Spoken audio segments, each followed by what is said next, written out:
বলছে এরকম ডকুমেন্ট লয়ে যাবে জামাত বুঝলাম, ঠিক আছে, আপনারা দাওয়াত দিবেন বা দলীয় ভাবে আছেন, দাওয়াত দিবেন, ডকুমেন্ট বা এনআইডি কার্ডের তথ্য এসবগুলো কি জন্য সহযোগিতা নয়, এসবগুলো হচ্ছে জালবোর্ডের কার্যকর চলে। জালবোর্ড নইলে আপনারা কে পাঠাইছে এটার নাম ঠিকানা বলেন না, কে পাঠাইছে নাম বলেন। বুঝলাম তো, নাম কে পাঠাইছে, কার আন্ডারে আছে, ভিডিও তো থাকবো। আপনারা তালিমের নাম দিয়ে ওইখানে তালিমের মধ্যে রাজনীতি আছে। ইসলাম রাজনীতির মধ্যে কোন ইসলামের কোন ইয়া নেই, ইসলামে কোন রাজনীতি নেই।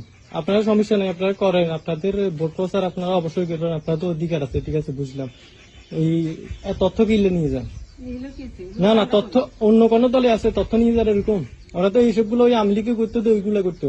এই ভোট যাওয়ার আগে ভোট দেওয়া হয়ে যেত ওই বুঝছি তো, মহিলারা তো বুঝে না, ওই কারণে মহিলাদের ভোট গুলো আগে যাই দিয়ে দিবেন। জাল ভোটে কার্যক্রম চলে, দুই নাম্বার না কে বলেন না, কে আপনারা কে ফাটাইছে বলেন, ওরা তো দুর্মুখ গেড়ি